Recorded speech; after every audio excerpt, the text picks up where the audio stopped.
Hey everyone, it's me, Ed. I just thought I would get on here and give what the Lord gave me today.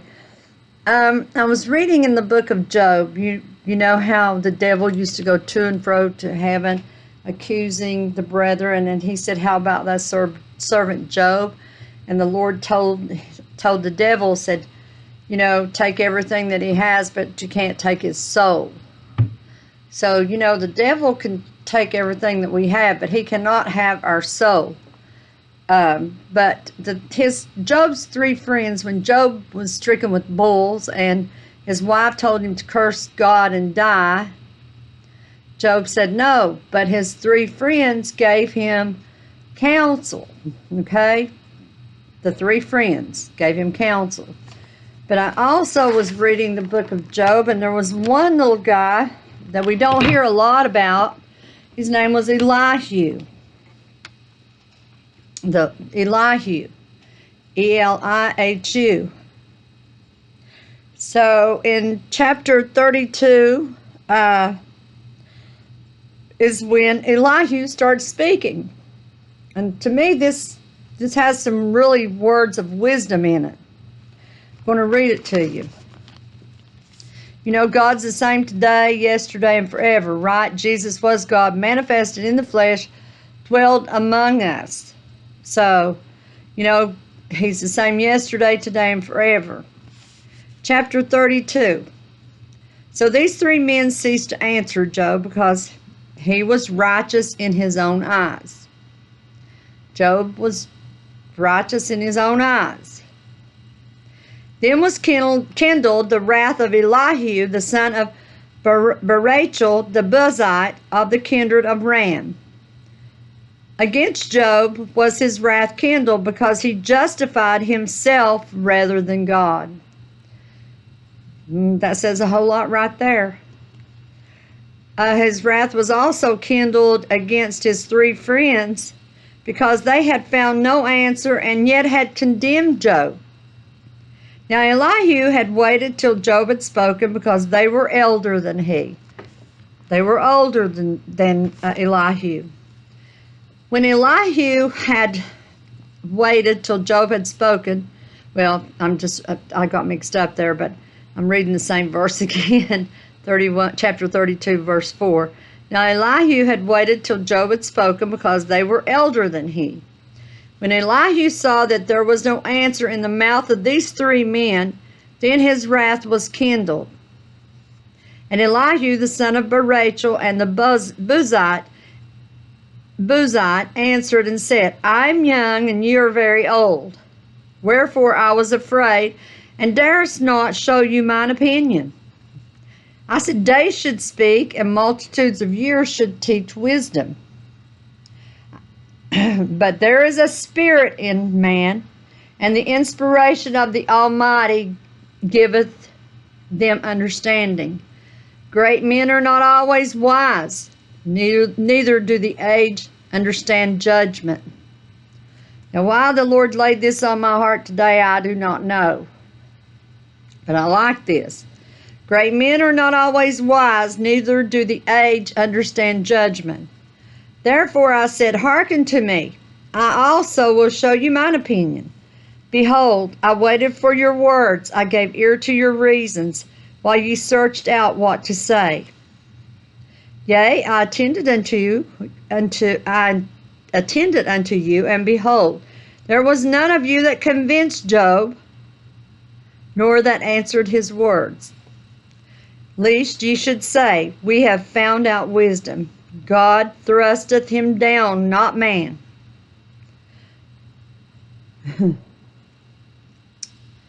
Now he hath not directed his words against me, neither will I answer him with your speeches. They were amazed, they answered no more, they left off speaking. My glasses are a little bit crooked, you all. I've lost my red ones that are really, really good reading glasses, but anyway.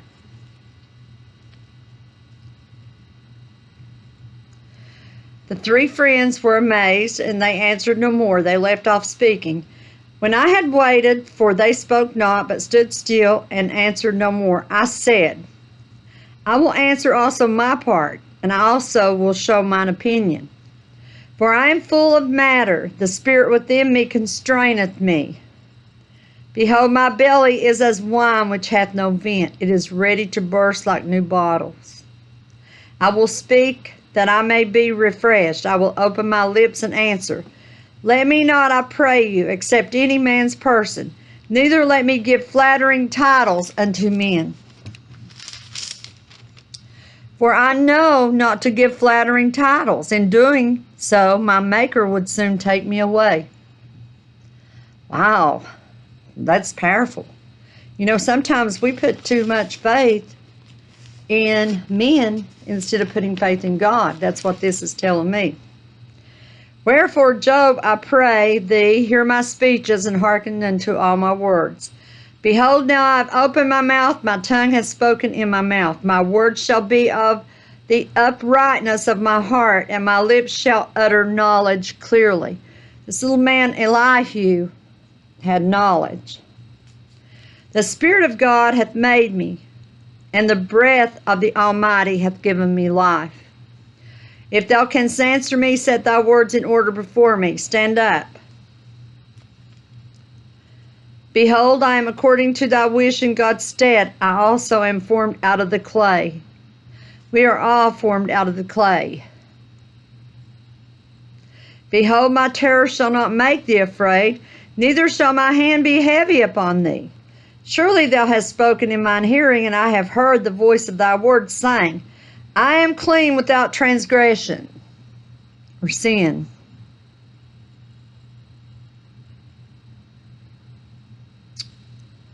I am innocent, neither is there iniquity in me. Behold, he findeth occasion against me, he counteth me for his enemy. He putteth my feet in the stocks, he marketh all my paths. Behold, in this thou art not just. I will answer thee that God is greater than man. Our God is greater than man. Why dost thou strive against him? For he giveth not account of any of his matters. The Lord don't owe nothing to us. What he does is his business. In a dream, in a vision of the night, when deep sleep falleth upon men, and slumberings upon the bed, then he openeth the ears of men, and sealeth their instructions, that he may withdraw man from his purpose, and hide pride from man. Ooh. When we are self-righteous in our own ways, we are full of pride. That's what this is telling me. That he may withdraw man from his purpose, or his work, and hide pride from man. He keepeth back his soul from the pit, and his life from perishing by the sword. He is chastened also with pain upon his bed, and the multitude of his bones with strong pain. So that his life hateth bread, and his soul dainty meat. His flesh is consumed away, but that it cannot be seen, and his bones that were not seen stick out. Yea, his soul draweth near unto the grave, and his life to the destroyers. If there be a messenger with him, an interpreter, one among 1,000, to show unto man his uprightness, then he is gracious unto him, and saith, Deliver him from going down to the pit. I have found a ransom and an atonement. Our atonement is Jesus Christ. His flesh shall be fresher than a child's. He shall return to the days of his youth. Isn't that what the Lord tells us? That when we receive him and his spirit, that these glasses are bugging me, you all. But anyway. He shall pray unto God, and he will be favorable unto him. And he shall see his face with joy. For he will render unto man his righteousness. He looketh upon men, and if any say, I have sinned, and perverted that which was right, and it profiteth me not, he will deliver his soul from going into the pit, and his life shall see the light. Who is the light? The light of this world, Jesus Christ. Lo, all these things worketh God oftentimes with man, to bring back his soul from the pit, and to be enlightened with the light of the living. Mark well, O Job, hearken unto me. Hold thy peace, and I will speak. If thou hast anything to say, answer me. Speak, for I desire to justify thee. If not, hearken unto me. Hold thy peace, and I shall teach thee wisdom. You know, a lot of people think that this Elihu was Jesus, that it was a man that well, they think it was Jesus that was speaking unto Job. But this says a lot right here, you all. Elihu was trying to teach him wisdom. And it goes on, chapter 34 talks about everything that Elihu said to Job.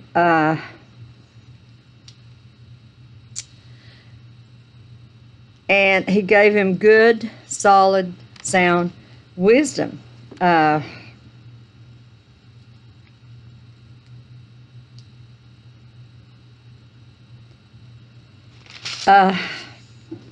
have this marked. In a moment shall they die, and the people shall be troubled at midnight, and pass away, and the mighty shall be taken away without hand. For his eyes are upon the ways of man, and he seeth all his goings.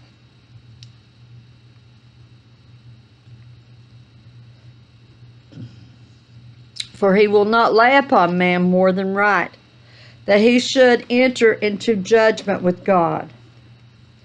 Ooh. You know, we're going to have to walk upright. We don't want to enter into his judgment. And you know, this coronavirus that's out and all these pestilences and things that are going on, we could be entering into his judgment. But I am getting a knock at the door. I will continue this video. Thanks.